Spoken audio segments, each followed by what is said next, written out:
પગ નબળા પડવા એ શરીરની ઘટતી તાકાતનું એક મોટું સંકેત છે. આજથી જ શરૂ કરો આ 10 વસ્તુઓ જે પગની તાકાત વધારવામાં મદદરૂપ બની શકે છે. નમસ્કાર મિત્રો, રાધે રાધે. શું ચાલતી વખતે તમારા પગમાં ખૂબ જલ્દી થાક લાગે છે? સીડી ચડતી વખતે શ્વાસ ફૂલી જાય છે?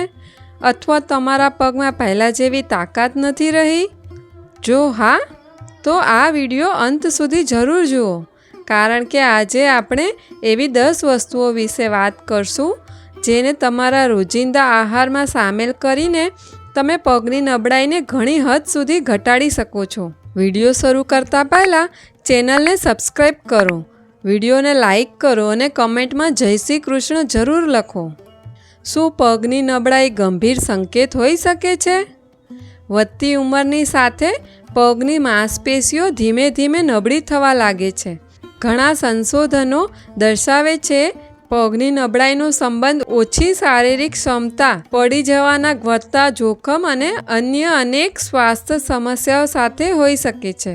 જો કે પગ નબળા પડવા એટલે મૃત્યુની શરૂઆત એવું કહેવું સંપૂર્ણપણે સાચું નથી, પરંતુ તે શરીરની ઘટતી તાકાતનો એક મહત્વપૂર્ણ સંકેત જરૂર હોઈ શકે છે. સારા સમાચાર એ છે કે યોગ્ય આહાર અને નિયમિત શારીરિક પ્રવૃત્તિ દ્વારા પગની તાકાત લાંબા સમય સુધી જાળવી શકાય છે. ચાલો જાણીએ. નંબર 1, દૂધ. દૂધ કેલ્શિયમ, પ્રોટીન અને વિટામિનથી ભરપૂર હોય છે.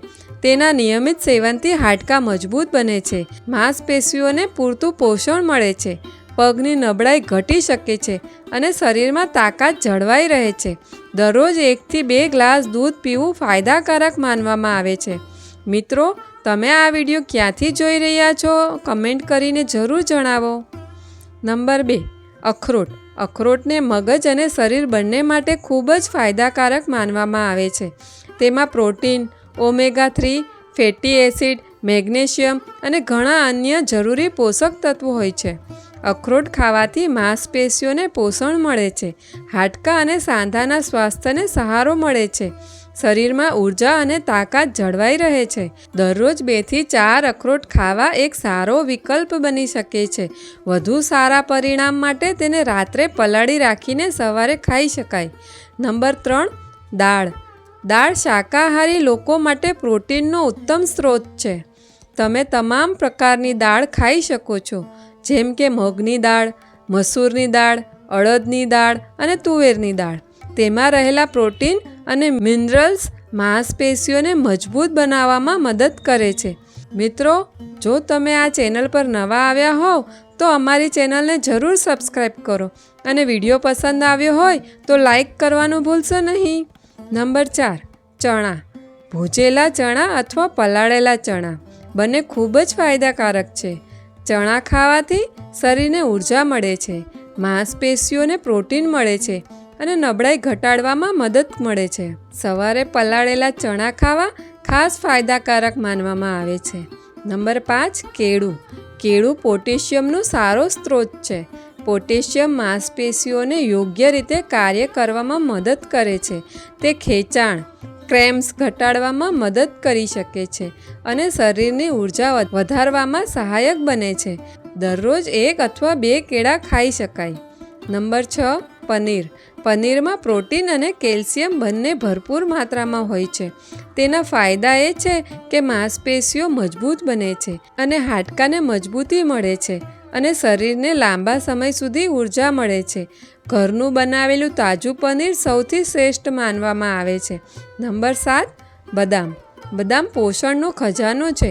તેમાં પ્રોટીન, હેલ્ધી ફેટ્સ, મેગ્નેશિયમ અને વિટામિન E જેવા પોષક તત્વો હોય છે. આ બધા શરીરની તાકાત વધારવામાં મદદ કરે છે. રાત્રે 5 થી 10 બદામ પલાળી રાખીને સવારે ખાવાથી લાભદાયક માનવામાં આવે છે. નંબર 8, પાલક.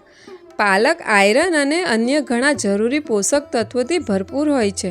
પાલક ખાવાથી શરીરમાં લોહીની ઉણપ દૂર કરવામાં મદદ મળી શકે છે, નબળાઈ ઘટી શકે છે અને માંસપેશીઓને જરૂરી પોષણ મળે છે. પાલકને શાક, સૂપ અથવા જ્યુસના રૂપમાં લઈ શકાય છે. નંબર 9, શક્કરિયા. શક્કરિયા ઉર્જા અને ફાઇબરનો સારો સ્ત્રોત છે.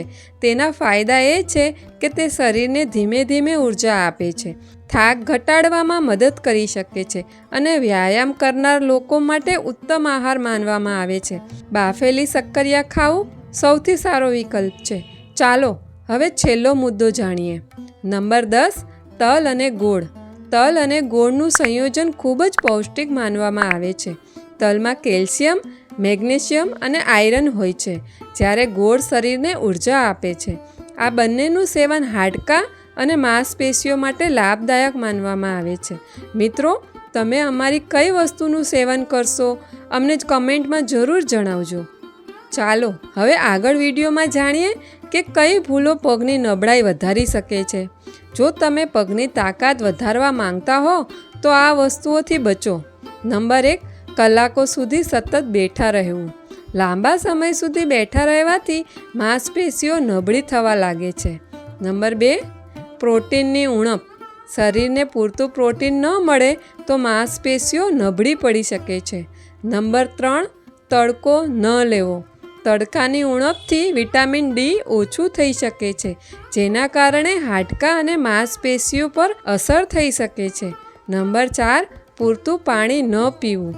ડિહાઇડ્રેશનના કારણે પણ નબળાઈ અને થાક અનુભવાઈ શકાય છે. નંબર 5, વ્યાયામ ન કરવો. ચાલવું, સીડી ચડવી અને હળવી કસરત કરવી પગને મજબૂત રાખવામાં મદદ કરે છે. પગની તાકાત વધારવા માટે દરરોજ આ કામ કરો. સવારે 20થી 30 મિનિટ ચાલો, હળવી સ્ટ્રેચિંગ કરો, પૂરતું પાણી પીવો, સંતુલિત આહાર લો, સારી ઊંઘ લો, નિયમિત તડકો લો, વજન નિયંત્રણમાં રાખો.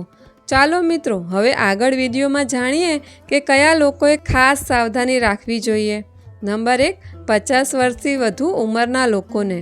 નંબર 2, ડાયાબિટીસના દર્દીઓને. નંબર 3, સંધિવાથી પીડિત લોકોએ. નંબર 4, લાંબા સમય સુધી બેઠા રહેતા લોકોએ. નંબર 5, વધુ શારીરિક શ્રમ કરનાર લોકોને. જો પગમાં સતત નબળાઈ, સુન્નપણું, દુખાવો અથવા ચાલવામાં તકલીફ થઈ રહી હોય તો જરૂર ડૉક્ટરની સલાહ લો. મિત્રો, પગની તાકાત માત્ર ચાલવા ફરવા માટે જ નહીં, પરંતુ આખા શરીરની સક્રિયતા અને સ્વતંત્રતાનો આધાર છે. તેથી દૂધ, દાળ, ચણા, કેળા, બદામ, પાલક, શક્કરિયા, તલ, ગોળ જેવી પૌષ્ટિક વસ્તુઓને તમારા આહારમાં જરૂર સામેલ કરો. યાદ રાખો, માત્ર સારો આહાર જ નહીં, પરંતુ નિયમિત વ્યાયામ, સારી ઊંઘ અને સક્રિય જીવનશૈલી પણ પગને મજબૂત રાખવામાં મહત્ત્વની ભૂમિકા ભજવે છે. જો તમને આ માહિતી ઉપયોગી લાગી હોય તો વિડીયોને લાઈક કરો, ચેનલને સબસ્ક્રાઈબ કરો અને કમેન્ટ કરો. મિત્રો, આ માહિતી માત્ર સામાન્ય જાગૃતિ માટે છે. કોઈ પણ બીમારી, નબળાઈ અથવા અન્ય સ્વાસ્થ્ય સમસ્યા માટે ડૉક્ટર અથવા યોગ્ય આરોગ્ય નિષ્ણાતની સલાહ જરૂર લો. સ્વસ્થ રહો, મસ્ત રહો. વિડીયો અંત સુધી જોવા માટે તમારો ખૂબ ખૂબ આભાર. રાધે રાધે.